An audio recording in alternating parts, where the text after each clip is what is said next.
Oh my God, 28.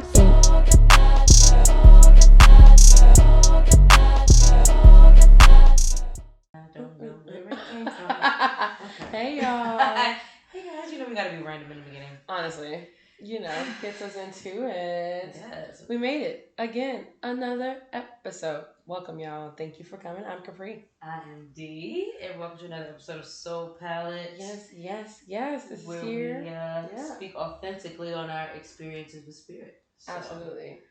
I'm it's super good. excited about today. Today we gonna switch it up on you. Got some mezcal. Yes, I try to bring some white spirits into the room. Mm-hmm. Otherwise, we'll just be whiskeying it up all day, which we might have a little stint of that. So. We also started the day with a little bit of Christmas gin Yes, from London. Some Christmas gin, child. From Old Curiosity, handcrafted, limited batch. Brought over the pond. Over the pond. I don't From think you can London. find this here, so It's fucking delish. I'm always willing to have a whole, something nobody can get. We're definitely sipping on exactly. We're definitely sipping on a pine tree. Yes, it is It's super good. pine forward, and it's so tasty. But yes. Yes. All right, Okay. so tell us a little bit about Five Sentidos. So Cinco Sentidos is this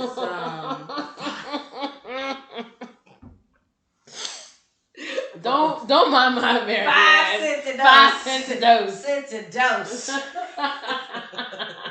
So they are. So I don't know a ton about them. I just know that they're this like really tight brand of obviously based in Mexico. So for those not as familiar with mezcal, I'm sure everyone's familiar with tequila to one extent or another. Whereas tequila has to be blue agave in order to be classified as tequila. Mezcal can be made with just about any agave. It is not limited to just one in order to legally be a mezcal. So that is the main thing that differentiates mezcal from tequila, but it is an agave spirit nonetheless. But they're this like really awesome brand. And I think each one of these releases, I think it's made in a different village, like based on the agave or whatever. And each release has like a different, what do they call it, a maestro? Different, yeah. I think so. But a different person who like deals with these different agave releases or whatever. So I only got familiar with them really through, Seelbach. So that's just having these. Is that? What I need to do? Okay. Mm-hmm. So I only really got familiar with them through Seelbach because we distribute these picks. They're called runs. So like, whereas in whiskey when we do a barrel pick, it's called a single barrel. Whereas these particular agave picks that this guy Jay, who has this group called Aficionados, they're called single runs. Is essentially their version of a barrel pick. Okay. So you're pulling from a single run of whatever this agave is that they've distilled at the time. Mm-hmm. And so each one of these that we have, one of them is actually a combination of 4 different agaves, and then on the other end we have a combination of 3. I didn't intentionally arrange them this way, but I arranged it from the one that I've had the longest to the one that I most recently got. Okay, awesome. So that's the order. There's usually some sort of rhyme or reason to things. Yes. This one was by accident, but there is still rhyme and reason nonetheless. I just can't even help myself. All right. So you said So you said the one you got that I got first. So our first time releasing a mezcal through Cinco Sentidos was this Ensamble de Magueyes. Okay. Let me not say that wrong after we just had a whole episode talking about this on the lost episode. Is it Maguey or Maguey? But it's a single batch Ensamble de four in Spanish is what? Cuatro? Uno, dos, tres, cuatro. Yes, because cinco is 5. Duh. You off the time, we were spending no time speaking no type of Spanish. Siete, ocho, nueve, diez. Okay, I know my 10. So this is the Ensamble de Cuatro Magueyes. Okay. So let me see, the 4 Magueyes in this one, it is 45% Bicuixe, 25% Coyote, 25% Tepayate, yes, and 5% Madrecuixe. Madre. So it's like mother. Oh wow. It's spelled like madre. So it's probably like maybe it's like the mother plant. Right. Interesting. Sorry. There's a bunch of different types of like quiches or whatever. So maybe this is like the base, like the literal mother plant of that like agave plant, and they've made different.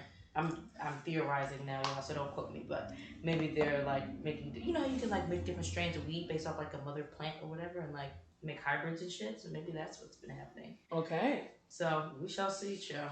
Here we go. But let me see. Do I have any info on the maestro? This specially selected batch of mezcal was produced by Antigenes Garcia. I don't know how to pronounce his name. Sorry, Mr. Garcia. In San Isidro, Guiche, Oaxaca. Okay. Yielding 70 bottles, this Ensamble is a blend of everything I already just said. All right. I haven't actually had this sit in like over a year. Because I've been trying to savor the last little bit that I have because I won't get it again. So, true. To be honest, like, mezcals aren't my favorite thing, but when you get into, like, artisanal ones like this, I really, really enjoy them. Mm-hmm. But there are so many that I'm just, like, not into at all. Like, I just cannot. Like, I'm just like, okay, this is fine. Which ones aren't you into? They're probably, like, bigger brands, right? I guess, it's called, sorry, y'all, but Banez, I do not feel y'all mezcal. I think it's way too fruity, weirdly. Like, not fruity, but, like, juicy in a way that doesn't have any, like, earthiness to me. At least I can't pull it out that much. And then in a cocktail, it completely disappears. And if I like mezcal, I like it for a cocktail. You want it for, like, that, for what you're expecting from yeah. So, and if I don't get, like, a good earth, dirt, smoke coming from it, I'm not a big fan of it. This, though. Yeah, it's definitely got that earthiness, and that soil, almost mushroom kind of going on here. Ooh, yeah, very raw mushrooms. Yes, you still get that orange, you get warm a lot salt, of herbaceousness, celery. There was a damn. I think I actually have brought a salt with me too that I want to have on the side with this. I'll grab it. Yes, it's not worm salt because I need to get my hands on some worm salt, but it's like. But, I mean, like, literally just, like, picking up dirt.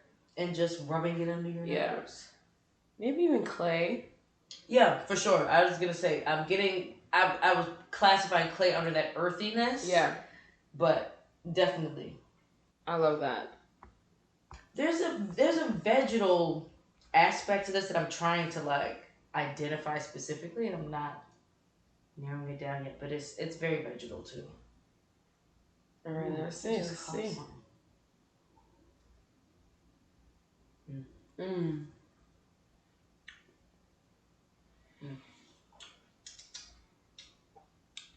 God, that's good. Yeah. What is that? What am I getting? Maybe like. Oh, it just went into so many things. Yeah, I was gonna say it like quickly takes you through a couple things. Was there like a melon rind somewhere in there? Definitely, yes. That's that tart yet kind of fruity. It's definitely giving melon rind, but it's also giving almost salty. Not salty as in it's containing salt, because it's not containing any salt. Yeah. But there's a salinity there for sure. I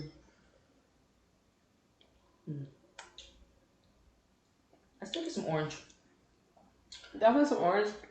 And I feel like it's very concentrated orange oil. Like, is it peppermint? Like that mentholy kind of. Yeah, there's something. Maybe green. If I would like bite on a mint leaf. Yes. Because it's still giving plant. Yes. I feel like I'm getting green peppers too. Ooh. Kind of like a tarty bitterish kind of. Well, kind of just like a fresh green pepper, just like a fresh cut. It's not bright, but it's like in there somewhere. It ends actually a little hotter than it starts. Ends with like it feels like an artificial cherry medicinal note for me. It is giving medicinal for sure. I don't know if I call it cherry. Let me take a sip of that cherry cough syrup, but like not just like when you finish and your cough syrup is still lingering in your mouth. That's what it's giving me. Okay. That's what it's giving for me. Cough syrup remnants. Yes. Residual cough syrup. Legit.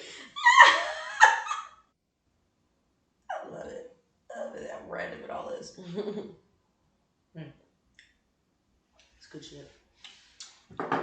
Pepper, white. Yes, definitely white pepper. Agreed. Maybe it's some kind of like bark that I don't know specifically, because it's giving like it like this could have been used, like something could have been used like in like an anisette or a vermouth or something, or bitters, like a bittering agent. And I don't know how to pull those tastes out. I'm gonna taste through them all again after we tasted through them all, because mezcal opens up. Well, honestly, spirit period opens up when it sits, but mezcal in particular, anytime I've let it like just sit in the copito or whatever, it gives me something different after I've let it sit for a little bit. Oh, that's awesome. So we'll go back. We'll go back. Well, how have you been doing? What's a little catch up for you, bro? I'm doing good. Me and Ron went to a little dinner yesterday. Nice. For Monica, for her best friend. Okay. It was her 28th birthday. It was real nice. It was a surprise with dinner and stuff for her, little wine tasting. We tasted through some Italian reds, which was fun. Nice. Monica is like super extra, so she did printed out menus and stuff. You get to pick the options and stuff. It was definitely giving full on catered event. I love it. So it was great. It was a lot of fun. That's awesome. I hadn't really sat there and drank a bunch of Italian wine in a while, so that was nice. I don't even know why I did that. Yeah, I haven't done that in a while. In the house, all I got is a bunch of cabs, so that's usually what I'm drinking. Yeah. So it was good. It was fun. That's awesome. Yeah, I've been doing nothing but competition prep. That's it, and sleeping and working behind the bar. I literally haven't gone anywhere except for 2 places. Here in Allegory. That's good though. Yeah, I gotta, focus. For the moment, everybody needs a wave of kind of that. And then you hop back into social stuff. We'll see. There's time, chill. Not opposed to being in the house. Yeah. Watching TV. Yes, because there's about to be plenty of shit to watch. Oh my gosh, that's so true. I can't wait for the Matrix new movie to come out. I really want to see that. I've only seen the first Matrix, and I was like, back whenever around it came out, but I've never seen like the whole thing. The whole story. What? I know. What do you mean? Because I never quite understood the first one, I just never pursued the journey. I was really young when I watched it too, though. So no, you have to watch. It's on HBO now right will be now. Completely different. Yes, it is up your alley. I feel like it really is. I don't watch a lot of action movies. I like action movies. I don't do like gore and shit. So I don't do horror, but I do action movies. Yeah, I like action movies. It's just the concept of the Matrix is just amazing. Of course, the story, as we know, was stolen from a black woman.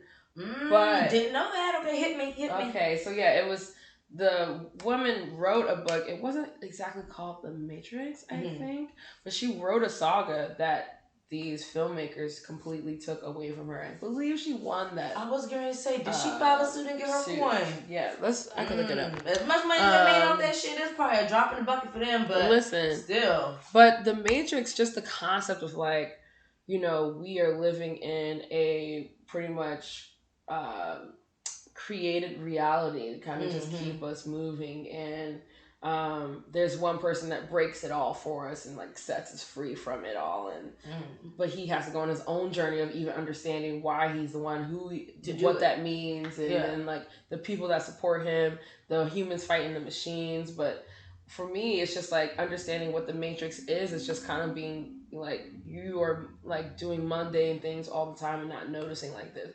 Yeah, like you're just being like programmed to follow. To just keep doing the same shit. Yeah. Yeah. So like their real world, which looks like this, is just a program, and they're programmed to follow the same shit. Where it's like people break free from it and they understand that they're living in like a world that is all machinery. Okay, it's just kind of crazy. Go back and watch The Matrix. Yeah, it's crazy. Especially now that I can just watch them all back to back. Yeah, it's on. If you look, it's on HBO right now because there's a new one coming out. I'm definitely about to watch it. Then I'll be prepared for the new one. Yes, exactly. Let's Let's see. Not the $1 billion midget. Yeah, Damn. you see that? Sophia Stewart. Shout out to Yes. you, sis. She. Is she from DC? No, it's Or District it's of happened California. in DC? I don't know what that says. District of California. I thought it said District of Columbia, child. Yes, I can't remember what her books. Let me look up. So was it Sophia Stewart? Sophia Stewart. Oh, yes. Oh, yes. You look you in the sci-fi, sis. Oh, Lord. This says $1 billion myth. Oh. Oh, shit. Oh, my God. Not the $1 billion myth. Oh, my gosh, y'all. Hold on now. So is it a myth that it was a $1 billion lawsuit? She didn't attend her June 13th hearing. Oh, shit. Oh, my God. Girl, you gotta read it out loud so they can know what we're talking about. Oh, sorry. Well, I don't want to read the whole... Not the whole thing. The whole thing. She's still proceeding as minor. Oh, a minor hurdle. Okay. Anticipated July 12th trial. Girl, you gotta go to all of them. You gotta go to them all. If you gotta deal with court shit, you cannot pick and choose and skip around which ones you attend. Hold on, what was this? This is 2005. I'm late. Okay. Oh, damn. Her lawsuit claimed that the lucrative Matrix and the Terminator films were based on her ideas. Oh. Hasta la vista, baby. Okay, defense dismissed the case. Request by the defendants was an act of desperation, Stewart believed, because her proof of theft was indisputable. Stewart attracted many supporters and detractors who just questioned both of, I don't know, wasn't interested in surprises. Her 53-page ruling. It dismissed her whole case. Oh, so she ain't make no money. And Stewart and her attorneys had not entered any evidence. Woo! Damn.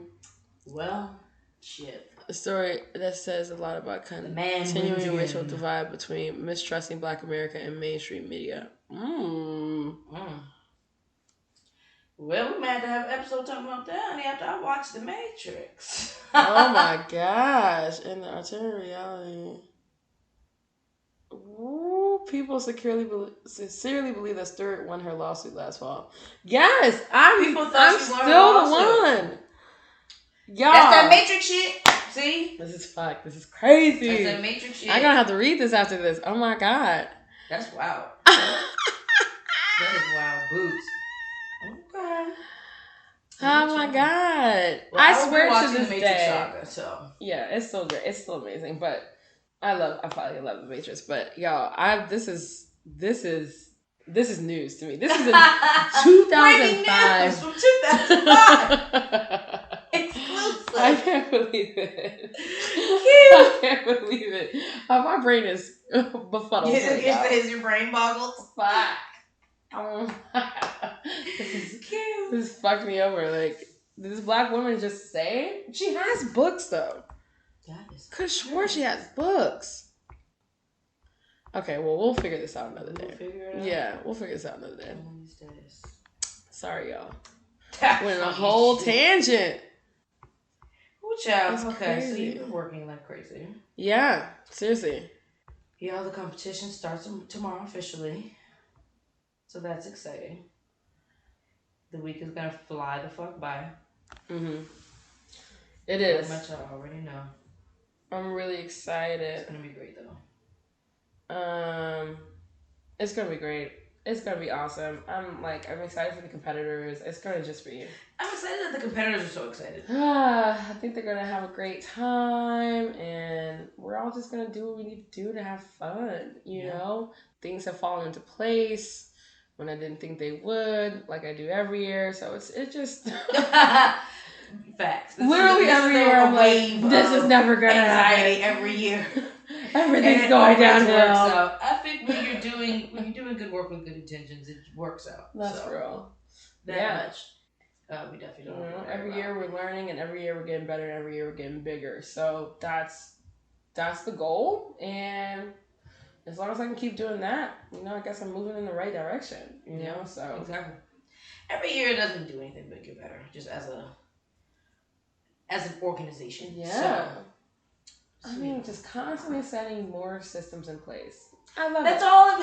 First of all, making anything tick, that's all it boils down to. That's it. What are the systems you have in place? Yeah. I can literally hear Ra's fucking voice in the back of my head. Fucking systems. SOP, standard operating procedures, and all the things. But they are useful as fuck. So I can't talk shit.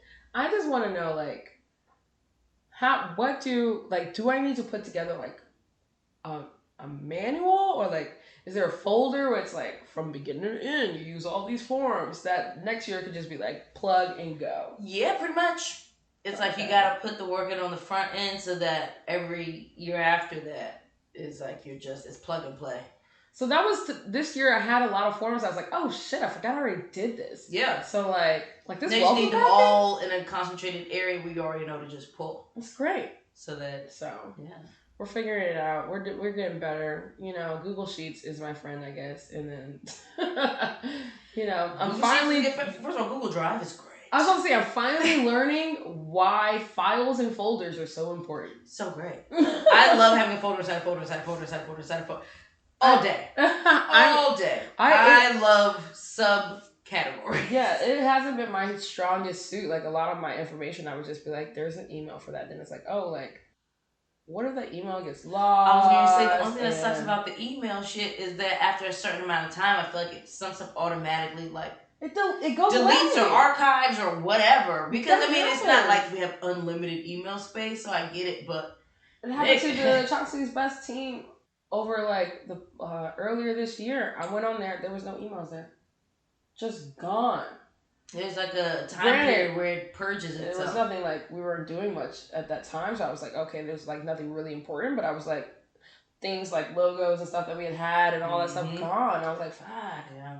You know? That's why Google Drive is your friend. I'm telling you, make a folder, guys. If you haven't learned, I'm literally learning right. I made a folder for logos, and I was like, why haven't I been doing this whole time? Because now, like, if we use these people again, they're there. They're just there. Instead of me like trying to like look so that we know who sponsored what when. Yeah, I would save files, but I wouldn't organize them. So I'm like learning to like put these files in a place that is named this. Yeah. It's like having a dresser drawer and then just throwing clothes in all drawers. Yeah. It's really nice. You never find shit. So my life, literally, with my clothes is constantly. You got your drawers with your socks, with your shirts, with your bodysuits. So I finally have like yes, socks, sex toys are together. Socks, sex toys, bandanas. You got the socks and bandanas on your top, and then the sex toys are at the bottom. So why not sex toys with the underlooms? I'm curious. I don't know, because I put my camis, undies, bras in one. Okay. I don't know. That's just how it ended up. And so, like, the sex toys.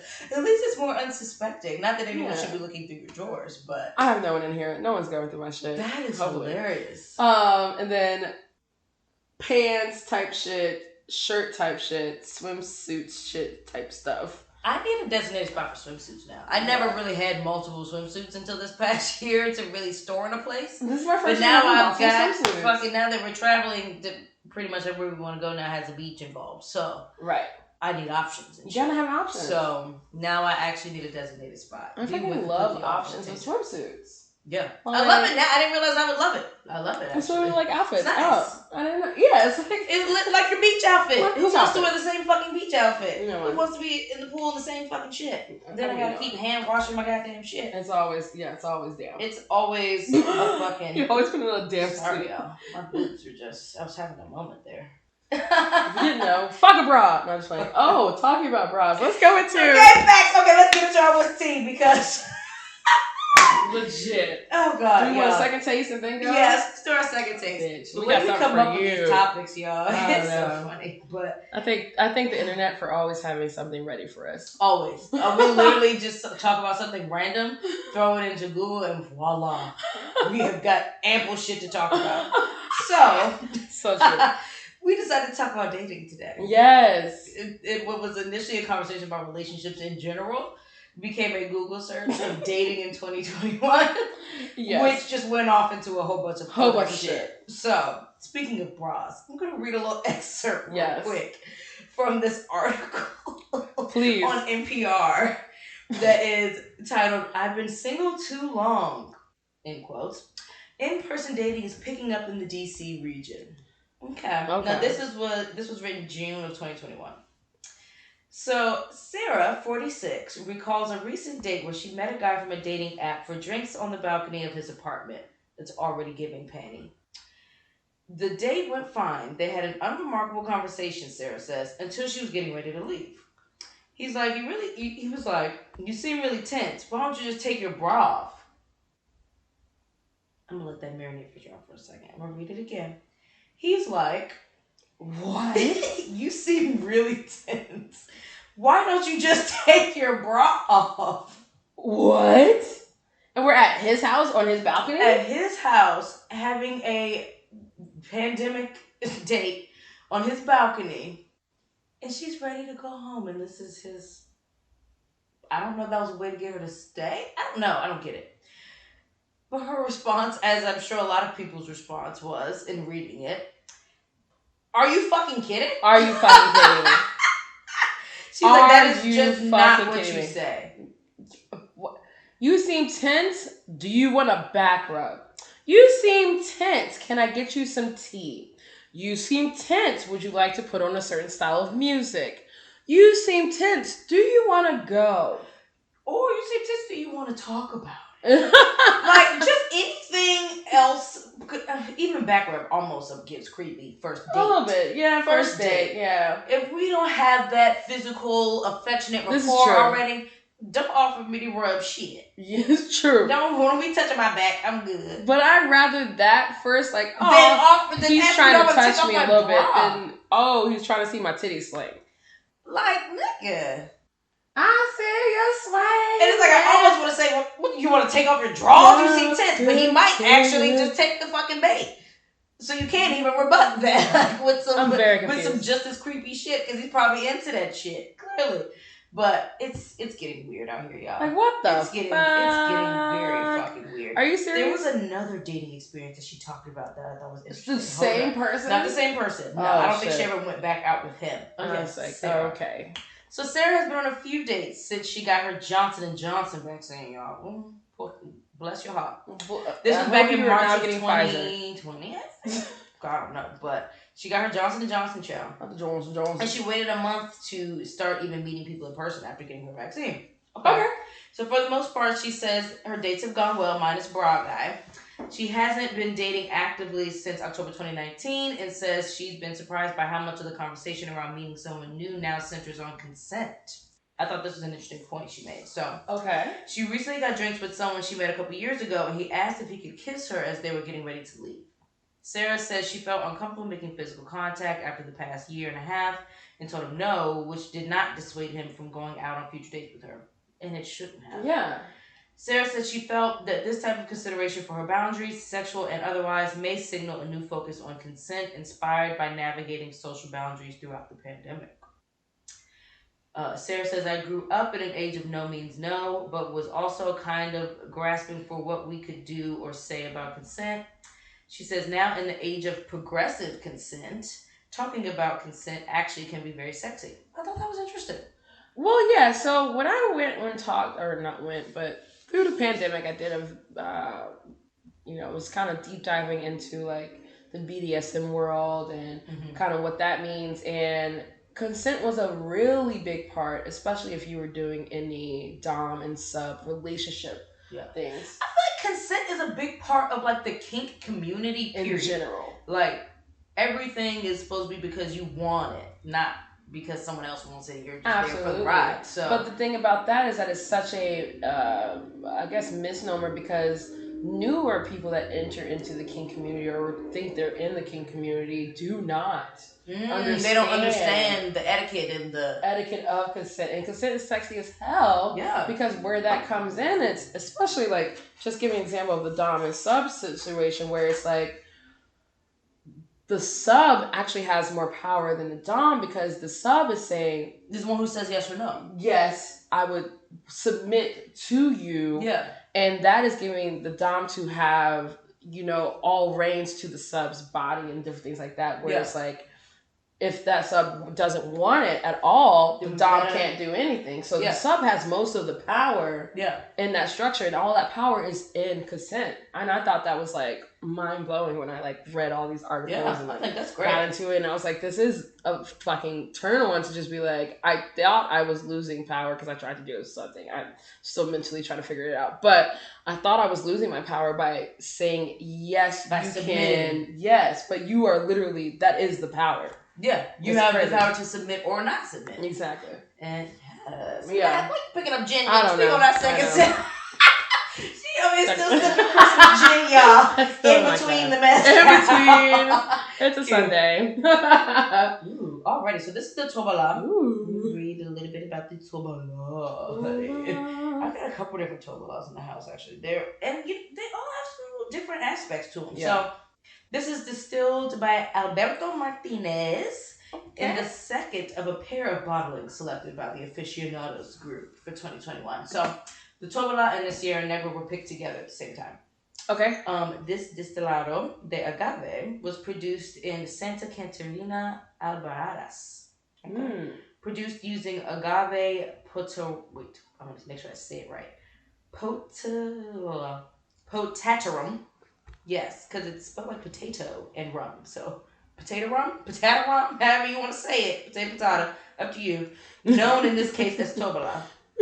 Alberto distilled this 131-liter batch using small clay pots across 2 distillation runs in August of 2019.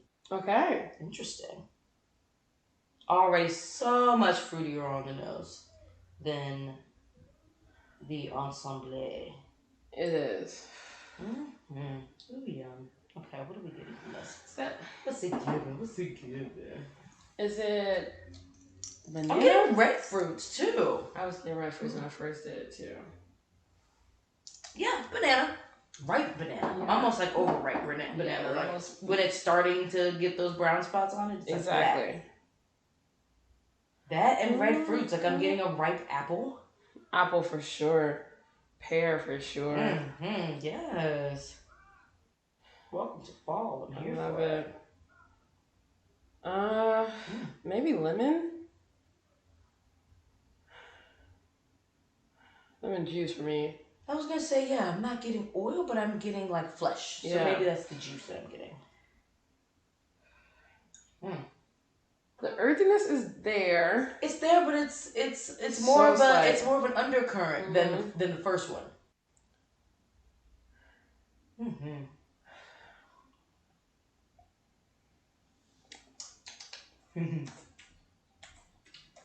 Completely different experience on the palate. A lot smokier. A lot more pepperiness. I feel like almost like a de-seeded jalapeno, like a jalapeno if it's not kicking you in the back of your throat with heat, like just what that skin is. I'm getting chocolate, dark chocolate. I get chocolate on the end. Yes, it like finishes that way, almost like it's giving that jalapeno for me, like the jalapeno skin. Yeah, just minus all that heat, but it dries. But it's that in terms of the chocolate part. Yes. It's like because it's in texture too. Like if I were to like really raw, dry, like cacao type dark chocolate is what that texture feels and tastes like on the finish. Exactly. I like this. I mean, obviously, because it's almost half gone, a little more than half gone, but I think I made some margaritas with this. I'll make a margarita with just about any agave, to be honest. I really don't care. I love them all. I feel like I'm getting black pepper on this one, or I got white on the first one. Yes, definitely. Still very earthy. Not as umami as the first one. That waxiness stays. Oh, it's there. Like it lingers. That's a long, waxy finish, y'all. It's a little wax. It's a little wax. Okay. I like that. I think I like the first one a little bit more, but I can't wait to go back through. I know we're approaching my favorite one. Is the third one, so let's see. It's almost gone. But I got a backup bottle, so that's the only reason it's almost gone because I like it that much. Love it. But I done made endless watermelon margaritas with this joint. Ooh. And you will find out why. It's so good. Watermelon. Okay. Margarita. What will you find in our Google search for okay. dating life? So this is actually something that I saw on Instagram from a page called Overheard.Washington DC, and the page is pretty much just about people like sending in things that they had overheard before.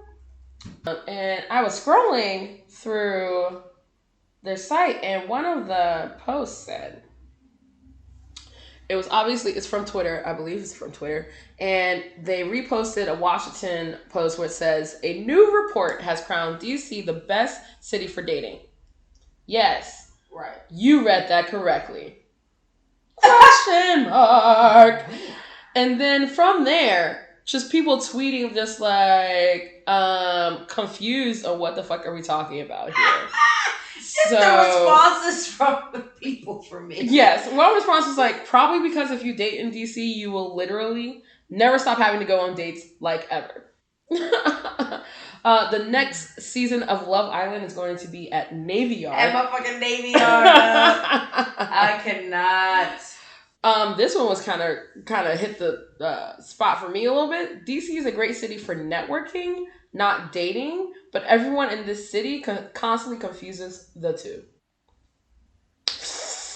That's a bar. Come on, like you know full well motherfuckers really do confuse the two, especially if they're inappropriate as motherfuckers. People do not understand how to just make connections that don't necessarily have to be romantic ones. They don't. If they enjoy your conversation and you're single, even if you're not, but they enjoy your conversation, you seem like you got your wits about yourself, you got your own shit together or whatever, like that's the baseline for, let me consider you as something other than just this interaction that we're having right now. And inevitably it's like you're gonna at least make an attempt to try to make it more, even if the genuine spark between two people that usually sparks like some sort of romantic connection, it doesn't even have to be that anymore. It's like, you've got some things that check off my list. Let's see. And I think... And it's like... That's so important. That let's see part doesn't really happen. And that's where we get a lot of failed relationships where it's like, especially for me, where it's like, I took a friendship just to the next level because I was like, well, this person's awesome. We've started fucking. And like, here we are. He's over here all the time. They're over here all the time. And like, fuck it. Like, let's fucking do this. No, shouldn't have done it. You know? What made it go left? I think, just having this time and the more time I'll have for the next 5 years, it's just going to be about like understanding how slow you can really take a process of getting to know someone. Yeah. And knowing if they fit in, you should never talk to them, acquaintance, friendship, together, whatever that means to be together and, beyond. So like, that is something that's not really, talked about. We really need an episode about parenting. I thought, I was thinking the same thing. So we'll figure that out. I was definitely thinking the same thing. Just the type of things that I was talking to your aunt last night, and she was just like, wow, it's so amazing that, you are doing this as a career, whereas when I told my mom I wanted to do arts, it was a shutdown, and I said, okay, where your generation is like, I'm still gonna fucking do it. I was gonna say, our generation is not asking for permission or acceptance from the choices that we make. Exactly. And that's the difference. Whereas their generation is definitely looking for approval. Yeah, and I brought that up because it's like just the things that we see or taught from just, observing as you grow up of like who your elders are, that whole thing of relationship isn't talked about. Mm-hmm. It's how to cultivate how to cultivate a relationship, what it really means to kind of just like take your time and like understand that everyone doesn't like, especially like the opposite sex one, right? Like where it's like when we were growing up, it wasn't, for me at least, it wasn't a lot about like choose to free to choose to be around the same sex, stuff like that. So it's like you're like close to an opposite sex, you must want to like You must want it to be more than platonic. Yeah, or somebody was talking to me the other day and they were like watching a video on Instagram where there was an African girl who was like, back in my country, when we hold hands to the supermarket, it's nothing. But here in America, you fucking hold hands. It has to mean something. It means you're fucking all day long now. Like it's such. But think about America. Is America over sexualizes everything, and that's everything. They're over sexualizing children. Like it just everything has to have some sort of perverted connotation to it. It's fucking disgusting. It's disgusting. It's disgusting. But at the end of the day, I always tell myself, oh yeah, this country was started by criminals. Criminals and creeps. Criminals and fucking creeps. But doing the fucking most. For you, if you never thought about it. I never fully thought about the fact that like I never really thought about like when you're in the process of doing something like dating in DC, right? Like if you're in the thick of dating, I never like, or when I was in the thick of dating, I was not thinking about into the thick of it.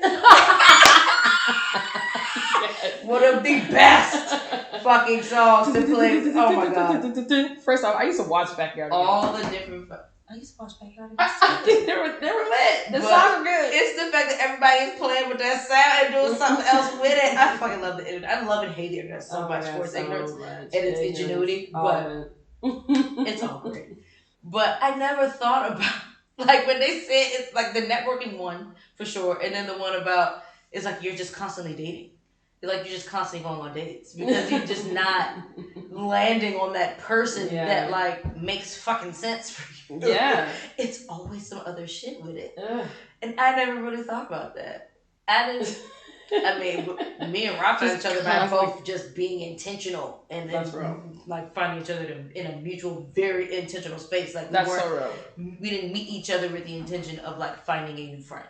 And I think so intentional is key because I feel like, especially for me, right? Like, I'm not intentionally trying to date anybody right now. Like, it's not, because I'm doing so many things that I literally don't even know when I would be like, oh yeah, by the way, let me like be a great partner to somebody right now. Like, let me see what they need. And like, no, I don't. Let me check on your well-being. Who is she? Like, how are you today? I literally got out of work yesterday. When we finished, it was a long day of just like, I was really talking to my guests last night. Like, really, like, people just were interested in having what I was doing, what I was making, and, like, you know, actually being able to spark, like, a conversation beyond just, like, oh, this is this. And so, when it was done, all of a sudden, that's the part of bartending I like. It was fun, but at the end of the night, like, while we were cleaning, like, a wave of tiredness just, like, hit me. Yeah. And then on the way home, I was just like, oh, I interacted a lot more today than I usually do. And I'm so happy that I don't have to do that when I get home. Yeah. Yeah. So, like, but I mean, the thing about even living with somebody, not even being married, living with somebody, you don't have to do that.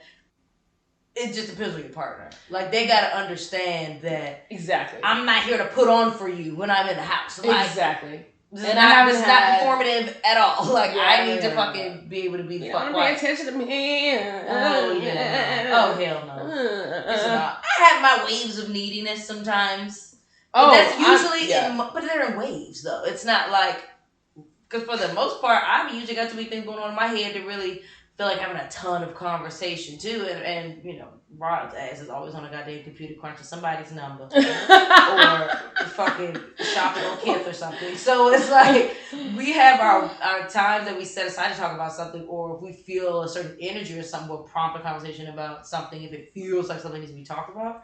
But I think the joys of approaching old and married is that you can just be quiet with a motherfucker. I think that it's okay. Fine. Like, it's okay to shut up. It is. But I'm the same person that's also like, are you okay that this is quiet? Like, what are you thinking? And I'll ask you, what are you thinking all day long? What are you thinking? I am a what are you thinking person. I am a what are you thinking person. But that's because I'll observe, like, if she makes a certain face or something like that, like, what you think about? Yeah. More so like what's that, as opposed to, what you having to go across your everything. Or if she's laughing at something, like, what joke just ran across your mind? What funny anecdote were you just thinking? Like, something like that. Yeah. But when it's quiet, I am one of those people who do not feel the need to fill the room with space. Yeah. Not just because. Like, we okay. I'm okay. That means I have a moment to just breathe and gather my thoughts. Nice. Which I typically need because I've got 20,000 million of them running through my head at all times. All the time. All the time. So to Segu, as we like to say, from the networking and dating, this one person said about DC being crowned the best city for dating. This is like saying LinkedIn is the best dating app. Literally. Because in DC, that's all it's been. People come to DC to talk about work and shit. Like everybody in DC, especially people who are not from DC, come to DC looking to network, looking to build a network, looking to find a fucking network in the first place. It's usually some sort of... Sorry, I'm trying to salt y'all. Yeah. It's usually some sort of transactional intention with it in DC, which I fucking hate.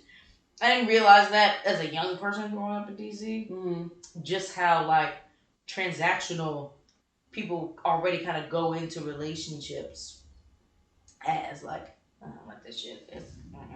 Well, it's crazy because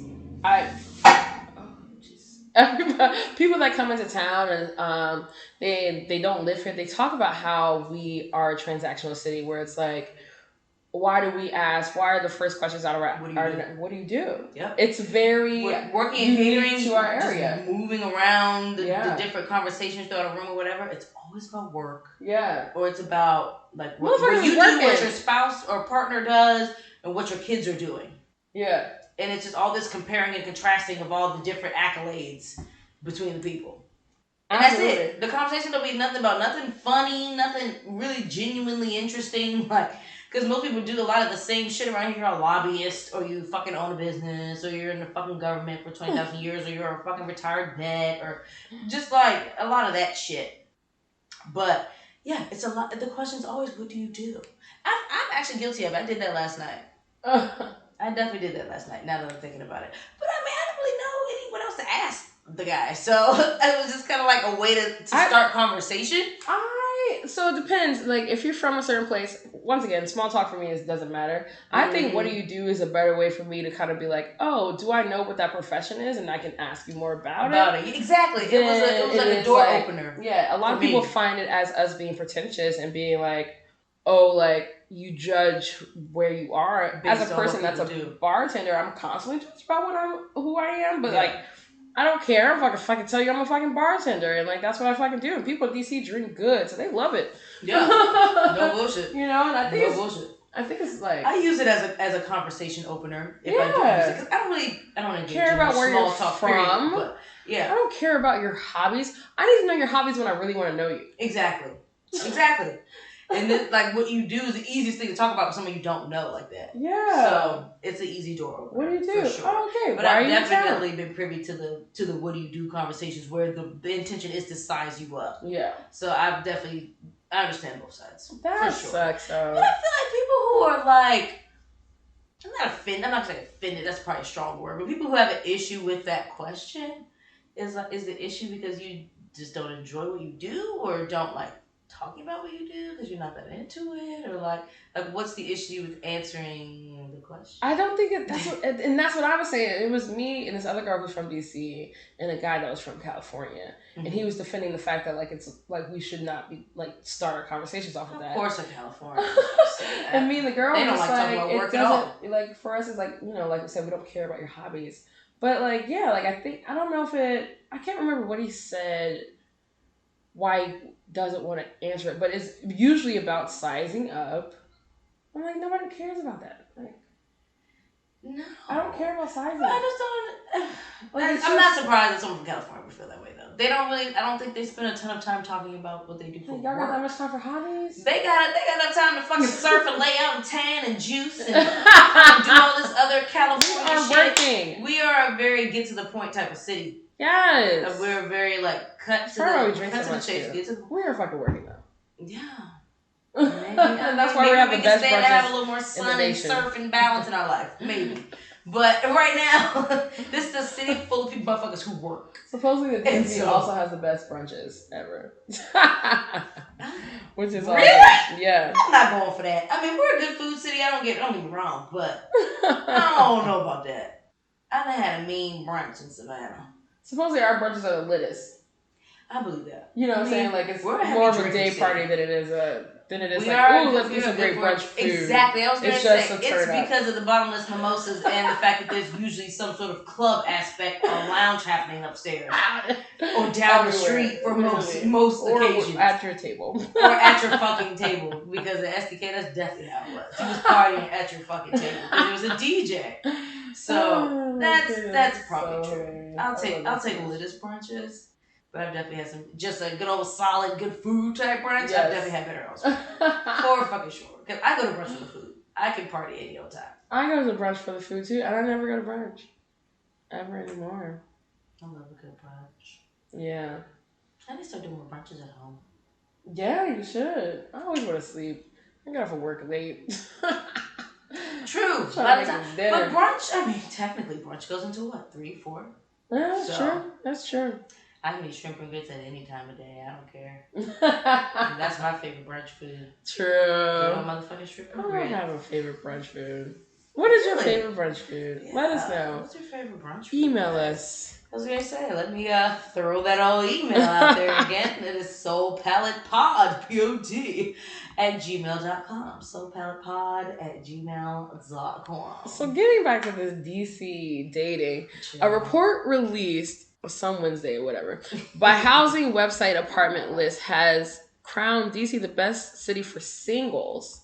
The survey looked at 100 cities. Why? Because there's so many of them? Probably, measuring their potential for romancing through 4 metrics: dating satisfaction, social satisfaction, dating affordability, and the percentage of singles. Who are they polling? Is this like an all privileged white poll? Insights from expensive as fuck. Also, the dating app Bumble were used. I just want to what is this crowd really like? What's the dynamic of this crowd? I want to know who they're polling. What's the demo? I definitely want to know the demo because I know a lot of people who argue that it's affordable to date DC. Almost half of Washington's residents are single. Meaning there are plenty of fish in the swamp. Meaning motherfuckers is not making successful matches out here is what you're saying. In the swamp. That's fucked. Swamp. Swamp free. Oh my god. Swamp.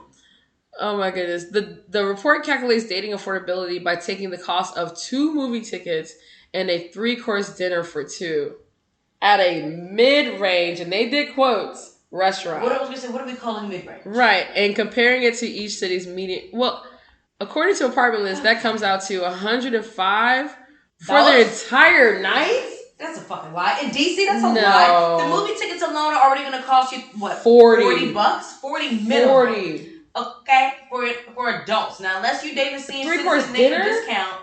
And then you're getting a 3-course dinner as in each person is getting 3 courses. Mid-range in DC is not giving Fridays? You. What are we talking about? Mid-range is giving. First of all, even if you go to Fridays, you still spend over $100 on 2 people for 3 courses, and that's not even including the cocktails. What is mid-range? We already have established DC drinks. So, you're going to have to include cocktails in that, which is already easily another $40 in drinks. Dinner without the drinks, I guess, huh? But you got to include the drinks.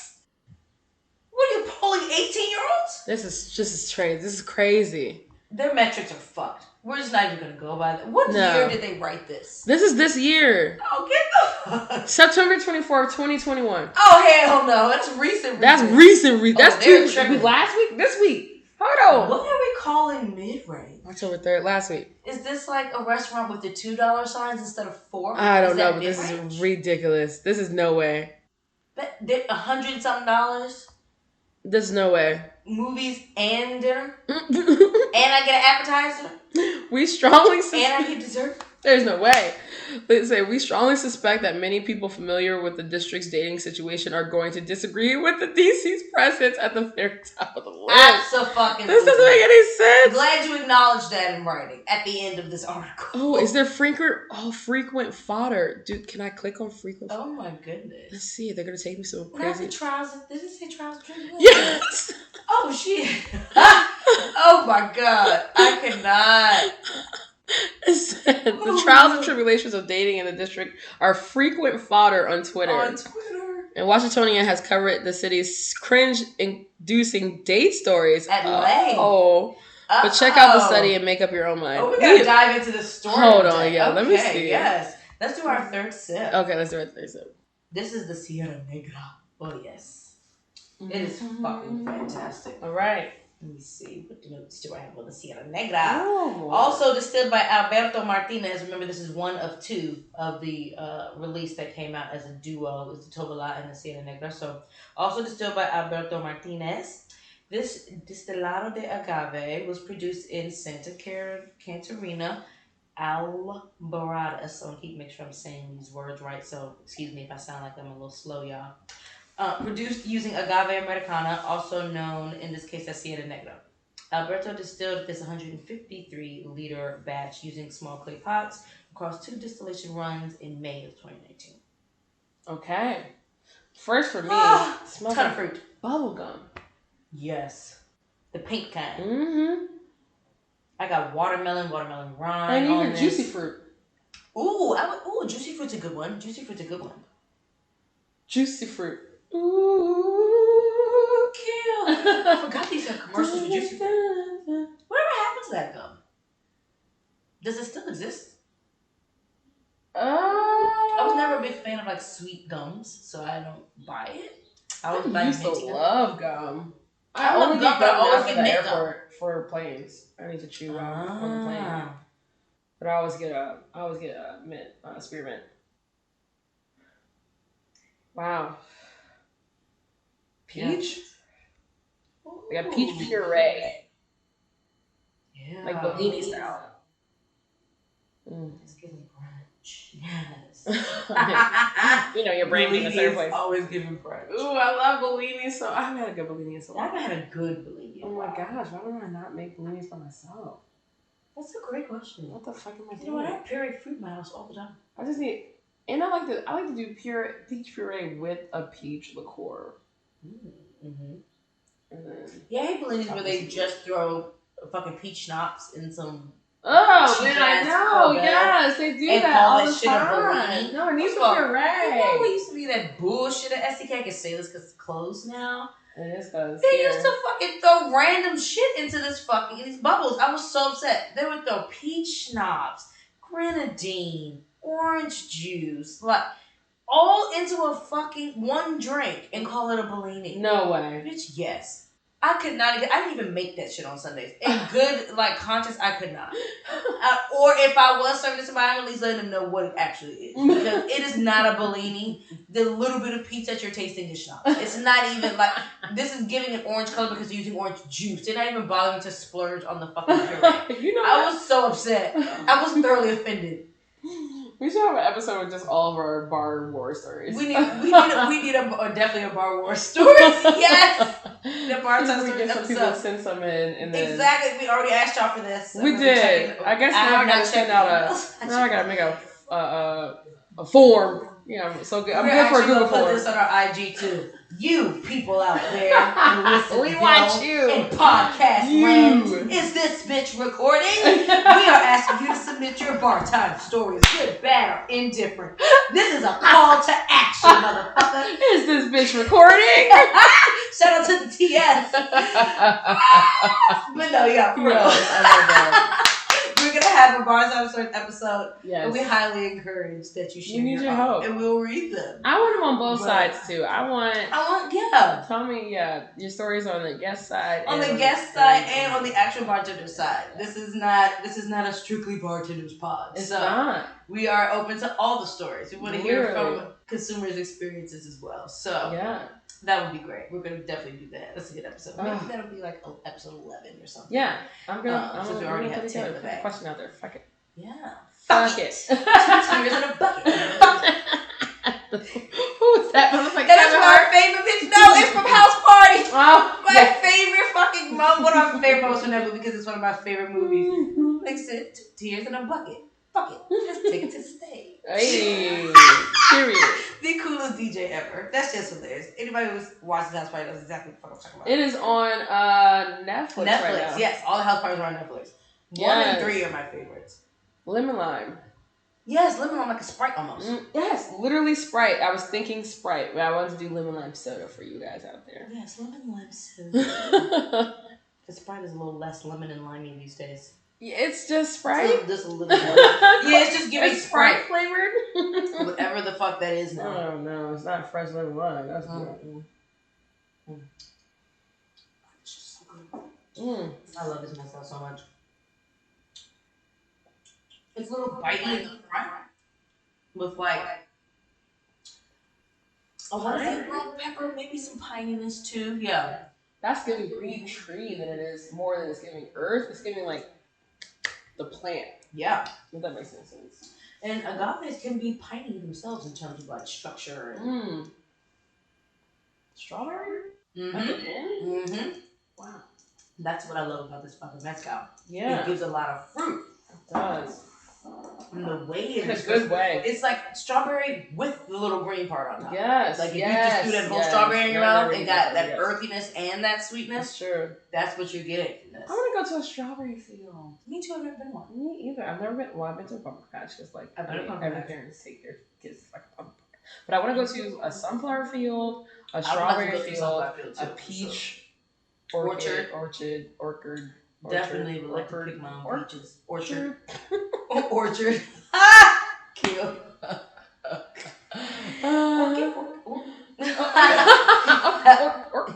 For real though. No, yeah, for sure. Oh yes. Let me just start making some rounds. I like that. I would love to be able to pick my own peaches and bring them home. That's one of my favorite parts of living in Germany was there was a plum tree that was like there was all these bushes around this like big patch of grass type situation, but it was all blocked off by these like bushes that you couldn't really see through, like hedges basically. Oh. And in the middle of this patch of land attached to this apartment building was 2 plum trees. Oh wow! And so once we discovered them motherfucking plum trees, every second that I was on, because I had a friend who lived in the building that it was attached to. Anytime we went to go hang out with her, me and my cousin, my little cousin used to live with me. She used to get on the back of my bike. We would ride over to my friend's apartment building, sit in that motherfucking grass. I had a bucket. It was a bucket that I originally had chalk in it, but I cleaned it out and all that, and I kept clean water in it so I could wash the plums like when we picked them. Yeah. And we just had to eat fucking plums. Oh my god. That shit is so dope. Yeah. I was like, why can't you do this shit in America? Maybe you can. I just don't live in the right area to do so. Yeah. Where are we growing plums around here? But that was like my biggest standout memory is just like being able to do that. Yeah. On like an almost daily basis. Like. Oh wow. That shit is great. Everything that is amazing. In Europe was just so great. So bad. One day. At least 2 weeks, y'all. I'm gonna be in Aruba. I'm so excited. Ooh, yes. I can't wait. Every time I go out of the country, though, I come back and I'm like, what the fuck are we doing? Every time. Never fails. Like, as soon as I hit an American airport, I'm like, Jesus. Never fucking fails. It's just not the same. It's just like, oh god, I'm back.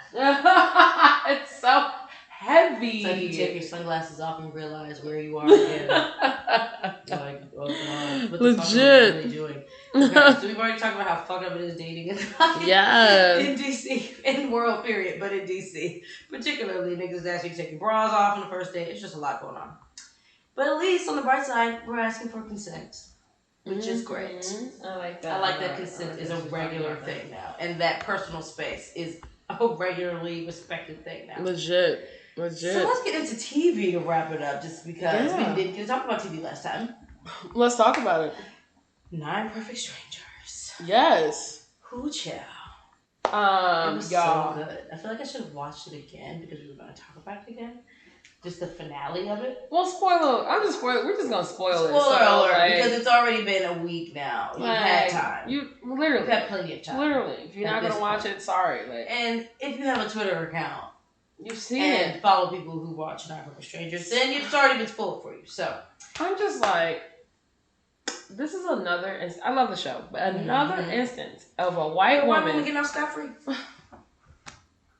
Oh, we was on the same page with that. She got everything she wanted. Everything she wanted. She gets this hallucinate her daughter. She got to hallucinate her kid up until the point where the fucking feds came. Or at the end when she's in the car. Oh yeah, she gets it all the time. I forgot about that. Yeah. She's like steadily taking drugs to hallucinate this child now. I forgot about that. Driving off into the sunset, she drop top in a motherfucking Lambo. I'm just like, so what I did like about the show itself is understanding. I understand that, you know, hallucinogens can be healing for you. And that's the scary part too. But like, honestly, because our reality can be manipulated, you know, it's like, why not try to do it to help people in a way that actually benefits? And she really did help everyone on the show. She did. Literally. The ends, I'm not going to say justify the means. They framed it so that the ends justify the means. Yeah. I'm not going to say that I agree that it justifies that session, technically, because the session before it all fucked over. You know, she fucking killed someone. So. Literally. And didn't have any repercussions for it or whatever because the person technically died of what, a heart attack? It wasn't technically due to the drug itself. Is what she said. Yeah, right. Because the person had a heart attack. But we're just gonna skip over the fact that what prompted said heart attack was the experience that you induced. Okay. Right. Okay. We're just gonna bypass that part. Absolutely. Okay. Fine. Of course. Whatever you said. But what the fuck tripped me out was that simulation of the shit being on fire. I was like, you're fucking kidding me. I knew she couldn't be that psycho, but that was crazy. There was still a little psycho even to do that. When she brought them all in, as soon as they all walked into the room, I was like, she's about to lock them in there. I knew she was going to lock them in there when everyone walked in instead of waiting on the outside for her to just come out. The point was to get Carmel out. Why are y'all all walking in? All of them. Nobody thought, let me stand out here just to make sure this bitch don't try nothing stupid. No. Everybody just wandered their little happy-go-lucky asses in there talking to Carmel's ass, and she just locks them fucking in this room. And then makes them think that they are in a facility that is now set on fire, and that they're all about to at some point die the second that the fire burns through the fucking metal doors. That is locking them in this place. Carmel was real crazy, though. Oh, yeah. Carmel's a chick. For her to be just kind of like, she also kind of got away scot-free. Because, like, for her to just now have her own, like, group, I'm like, thank God for healing, but bitch, you're crazy. She's nuts. She literally was like this amazing, like, costume, like, makeup artist or whatever. Yeah. And made herself look like a dude. With a crazy-ass eye. With a crazy-ass eye. And shot, what was her name, Masha. And shot Masha's ass because she knew about the affair Masha was having with her husband. And then puts on a contact, child. Puts this little creepy eyeball away. And you are not safe around me. I was that shit is tripping me the fuck out. The couple. The fact that the couple took over, it made so much sense though. It took me not a moment to get it, but it took me a moment to digest that they wound up taking over this place. They had the money. But I was like, they had the bread, they had the free time. They wasn't doing shit. She wasn't doing nothing but being an Instagram influencer. Right. He was looking for purpose because now he didn't need a job. Right. He was looking for something to wake up for and do every day. Yes. And they were both super open to the drug thing from the beginning. Yeah. And that she was more offended that she wasn't getting drugged. So why the fuck didn't you want to get? But why not? And I want to say they were probably my favorite characters. Were they your favorites? They were two of them. They're my favorites as a unit, and they stayed out of the way. They stayed out of the way. Did. They were trying to focus on their like marriage stuff and all that. They're like, I don't know what's going on, but we're having a great time. We're just this is gonna a beautiful stay drugged and drink these smoothies and this is vacation. Hallucinate and figure it out. And that's what they did. They didn't put too much pressure on their experience. I really love that. Like that about she was them. so focused about. I don't like how she dealt with that. The family. Oh no. And that was so traumatic. With the son. Yeah, bringing back I did not like it. They brought up her own stuff. And so she hyper focused on them in order to get her end goal. Yeah. Which was super fucked up. Yeah. But they got their healing at the end of it all. Yeah. As traumatic as it was, I was weirded out of the fact that they really wanted to stay in that state just to keep hallucinating him. Like, well, they let him go, which was nice. Yeah, but they went into it not with the intention of letting him go. Exactly. They went into it with the intention of what ended up being how Masha's carrying it out. Yeah. Like, she's trying to hold on to that fucking hallucination of her daughter forever. Whereas they, at least through that whole trippy process, was able to realize this shit is probably a little dysfunctional, we need to let it go. Yeah. But it helped that the son's personality was very much like, y'all cannot do this for the rest of your lives. You need to let me go. I gotta go. Like, but Marty dead. There's nothing you can do at this point. Like, you need to, however, sue the fucking motherfuckers that gave you that shit. Like, yes. But honestly, because they read the pamphlet and still chose it, they can't do anything about it. Because they did tell you that this is a potential side effect. So and crazy. You went with it anyway because you thought, oh, not my son. Like, yeah. But I'm also happy that the Melissa McCarthy's character. I'm happy they got together. I'm happy they got together. She like met his daughters or something like that, right? Like they were living together. Yeah, he finally got reconnected with his daughters. Yeah, and they have their whole little cute. unit now. I thought that was great. And who else? Lars. But also, was it her just like writing out that ending, or did those endings really happen? I think it really happened that she just decided to make a book about it. Okay. I think she finally decided to make a book. So that was authentic. She started. Writing the book. I think at that moment she realized she had like an aha moment and realized what her next book was. Yeah.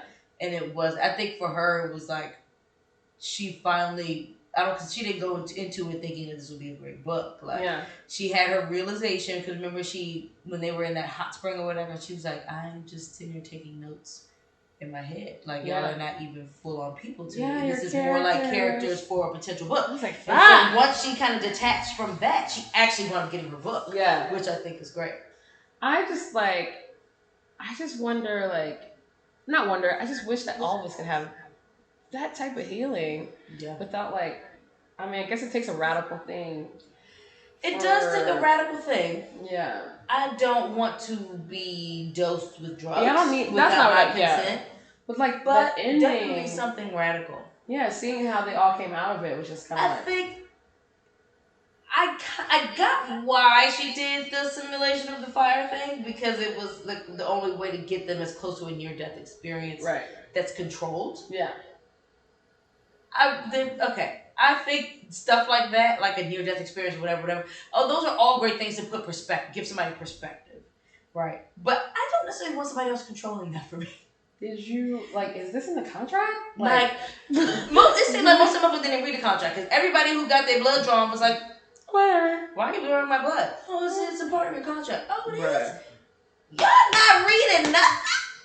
I don't care, even if it is just a spa or resort or whatever. If I gotta sign a contract to stay there, I'm reading it. Because that means that you can just do anything to me. Where did their cars go? We never found out where the cars went. All of a sudden, Monster just drive by with her kid and dude's Lamborghini. Because he don't need it no more. He's got purpose. But cars go? We have still no clue where the cars went. First off, you're not taking my car keys. Oh, you know what? They took the cars out of there because that's where that panic room was. So they removed the cars because they had to get to that panic room. Wow. Damn, I forgot about that. That shit was crazy. Because when they all walked back to the thing, I realized that was the garage. Yeah. And then that metal thing was there. One thing you're not doing, okay, I'll let you take my phone for a little bit, but you're not taking my keys. Definitely not taking my keys. I don't need your valet. I'm good. No. I'll park myself. I'm going to be here a while. Right. So I might as well park myself so I know where my car is. Bitch. There's absolutely no reason to take my keys. No. Like, ever. I don't get it. For anything. You tripping. Now, another film on TV that I didn't get to talk about last time was Dear White People. Did you watch Dear White People? I've only seen the first season. Okay. So I watched the first 3. Mm-hmm. Season 4 is out now. Okay. And I can't get into it because I remember I was telling you I'm not into this is the one. It's like a musical now. Yes. Okay. And it starts off in the future basically, because they're in college at the time. Yeah. And so it starts off with them being adults and damn near approaching grades and shit. Everybody's grown in their careers and da. And so it's from that perspective of them being older, thinking back to their last year of college.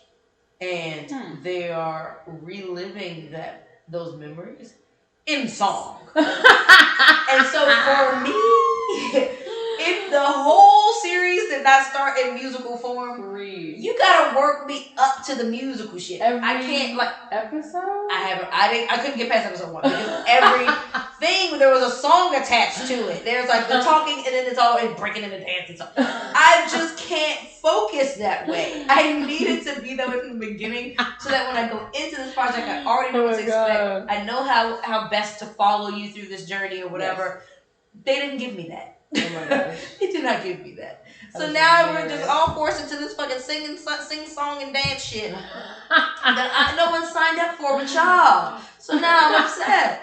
So I feel hoodwinked. I really like the one-off episodes that have singing. So like I think I don't mind a one-off episode. Yeah, where it's like, okay, we're into this. And I think for me it's just because it's such a theater geeky thing. Yes. To just and I appreciate a good song and dance. Yeah. Song, dance, weird shit. Especially when the content is like creative and catchy. And I've never watched it. I love only musicals I've ever really watched like movies. And it's typically Disney or something. Well, yes, like, Disney gonna give you a good song. Like, something like that. But if you have 3 seasons and we've never done it in the first episode of your fourth season, everybody's breaking out the song and dance. It's a lot. I'm gonna try a different episode and see. Maybe it's just like the first. I really hope it's not the full fucking season. But I feel like I read something somewhere where the whole season is that way. And so I was just like, you gotta be fucking kidding me. I really like the show. I think that's weird. I'm really upset. I love musicals though, so I have to get past the first season. I think after the first season I was like, okay, I see what this is. Yeah. And it's been good. It's been consistently good. But now the sing song is just I think for me, I felt like there were random sex scenes that weren't needed and I stopped watching it. And I was like, we don't need these scenes. Was that show? I don't know. I'm trying to think. Was it the first season? It's been so long since the first season. I know. I gotta rewatch it. It was something about it and I was like, I don't care about this part. Like if you have unnecessary sex scenes, I'll stop watching it. What deems them unnecessary? Like what makes you feel when it's what did this bring to the story? To the story, yeah. Oh great. Another 5 minutes later there's another sex scene. Whereas do white people? I mean, there are sex scenes in white people, but I don't know. I don't know. I can't vividly remember them being like super random or threw me off. Where like I just don't think there's so many. I think there's a lot of sex scenes that aren't necessary, and if they are, like you can allude to sex without it having to be actually like a seeing 5 the to sex 10 minute for sure soft porn. Like it doesn't need to. If I want to go watch porn, I will go watch it. Exactly. Like I don't need to. Like this has nothing to do. I actually like a very well done like. When it's alluded that sex has been had or whatever, yeah. I prefer that over like just full on positions and sweat back and back sweat. I mean sweat backing.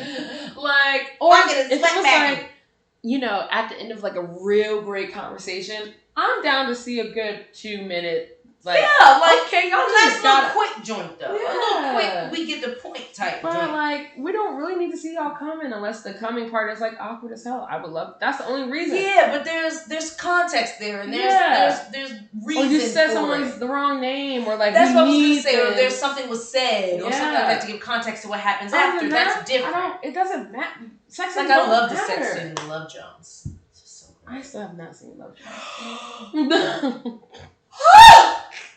Now that is my all-time favorite movie. Really? Love Jones, Poetic Justice, and House Party. I love Poetic Justice. All of those are like, I can't fully... And Pretty Woman is my random throw in there, but that's a sentimental one for me. Mm-hmm. All of those compete for my like top. It just depends on the season. Okay. Love Jones, I know every fucking word to them. Oh my god. I need to watch we're going to watch Love Jones. Yes. Okay. Oh my god, guys. I've never seen it. Oh, it is perfect. I've never seen it. It's the perfect not comedy, it's got comedy, but it's not a comedy. Yeah. It's a perfect romance film. It just is. Black love. It's just all right.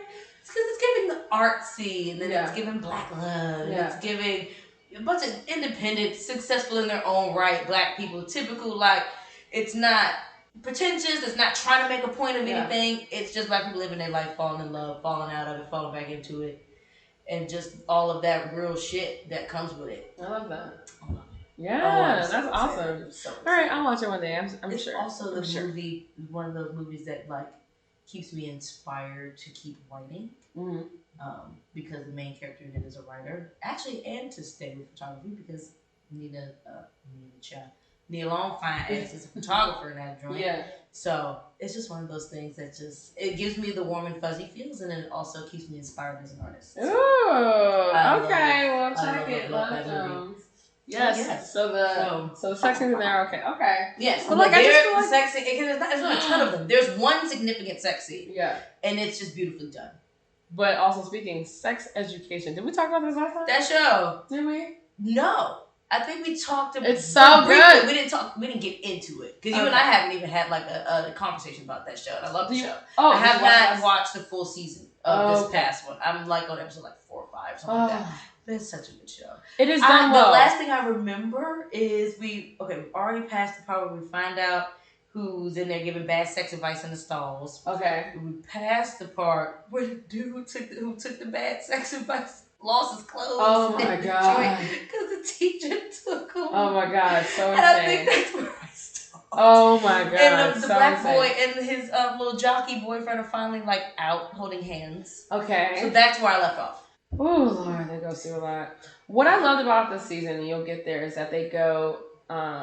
The black boy. I don't know why I can't remember his name right now. But the African kid, they give him a whole episode that's like really nice. Specific to him in African culture, which is really awesome. But like sex education, why that's great is because it actually is portraying healthy sex relationships or people trying to navigate it healthy. Yeah, for sure. And where it's not teenagers trying to be too grown. No, it's literally they're confused as fuck, like teenagers are, stumbling through this shit, going through embarrassing, awkward, uncomfortable ass situations, and trying to educate each other on shit they really have no clue about. Oh my god! It's and meanwhile, the main little quirky white boy, his mom is like this therapist who like overshares all the time. Yes, and actually is a therapist and has the knowledge and stuff like that. So he was trying to be helpful. His intentions were right, but child. It's a mess, but I love it. It's a great show. It's a great show. It's Very a well good done. season, and it ends with like, oh shit, there's another season coming. Yay! Okay, good. Because the literal last few sentences, I was like, oh my god. No, it's good. I'm excited to finish that. It's great. It's really good. I love that they're touching on. I saw at least a little bit was alluded to. Just they're going to be touching on the African boys, like his family dynamics and stuff. Family dynamics. Because I know they were like making remarks about. I think he had like glitter or something on or something like. And they were making their remarks or whatever before he was leaving out the house. I love that he just checks them real quick and goes on about his business. He respectfully gathers them and continues on. They talk a lot about non-binary in this one too, which is awesome. What do they else do? They just do what we were talking about last episode about just being inclusive. I'll be making up words, y'all. As y'all can see, this is whatever episode this is. I probably made up at least 10 words. Inclusive, just like of like disabilities, gender respects, all of it all. It's just amazing. So, and it's effortlessly. It's not like it has to be like a spotlight on it. It's just a part of the normal conversation. What the world looks like and how it moves, and it's just fucking normal. It's written so well. Oh, that's good. That makes me happy. I was like, how did I finish it? I finished it in like a day and a half. It's easy to. Shit. I had started it like in the morning, and then I had some other shit to do, which is why I stopped. So if I hadn't had shit to do that day, I probably would maybe finish it. But, I usually watch that when I'm not with Rob. Quintessential mezcal for me, and when I mean that, I mean grapefruit, the warm salt, earth, and like I get a lot of. I didn't say what this one was. So this is the Cinco Sentidos. Yes. I don't have a ton of information on this one in terms of all that went into it yet because we haven't even released this on Seelbach yet. Both the Tobala and the Sierra Negra are both available on Seelbach right now, but this one will be soon. But the Magueyes in this one are the Madrecuixe, Espadin, and the Bicuixe. So this one is an ensemble of tres. Nice. So this will be a new single run release that is coming out soon. Also, an Aficionados Seelbach pick. Okay. But yeah, like I said, a ton of grapefruit. I get a ton of cucumber on this one. Yeah. You definitely get that salinity and that earthiness, that like wet soil kind of. Yes. Cucumber is good. Yeah. Mm.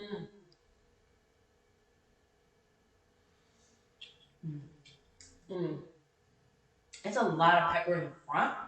Absolutely. But it's quick. Oh. Like, it's hot in the front, but it dissipates after a few seconds. Melon at the end.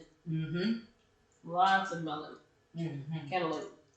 It's definitely giving cantaloupe. And it's like a whole melon because I could even get like you know what cantaloupe rind smells like, tastes like. Like, it's giving that too. Yes. With the water, opening it up, it gave me a little bit more of that bubble gum that I was talking about before. This is good. It's like there's some apple underneath there on the nose. What is it? I'm getting on the palate. There's something there that I'm having trouble pegging right now.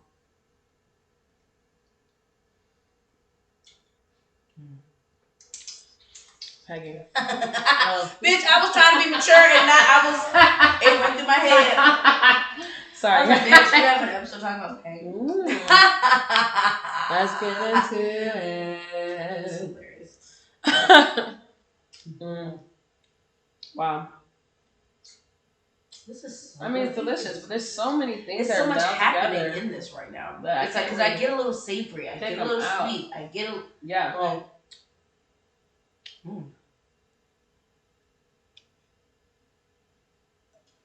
I know in the front, I get both black and white pepper.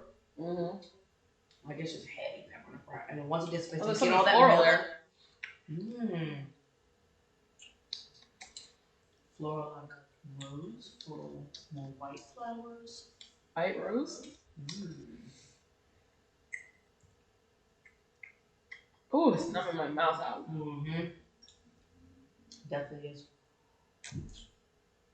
It's good. I like it. I do too. I'm trying to think of what cocktail I would put this in. Because I really love those watermelon margaritas with that Sierra Negra. With the Tobala, I'll usually make what I was making with it, because I stopped making cocktails with it now that it's at the place that it's at. But I think I was making cinnamon. Last Words, but with mezcal. Ooh. Yeah. I love chartreuse in the coffee. I think it's called a final. Is it Final Word? Mm-hmm. I remember we made, shout out to Homestead. Shout out to Homestead. God damn. They came through the clutch on that. I don't think that. Whoever was managing bitch of a manager. I was going to say that bitch. Bitch. I don't think she's there anymore though. Okay. We hope not. I hope that's, Well, even if she is, shout out. Absolutely don't mind pulling up on a motherfucking acting like you don't exist. Period.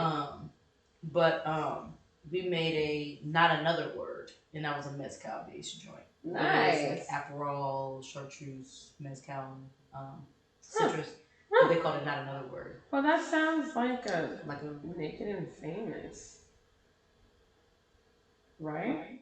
That's what it's giving. You're actually right. That's what she called it. Not Another Word. She made the whole menu. All right, girl. That manager.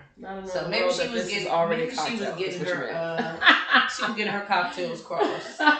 Not Another Word that this is already a cocktail. With another name. Not another word about the plagiarism.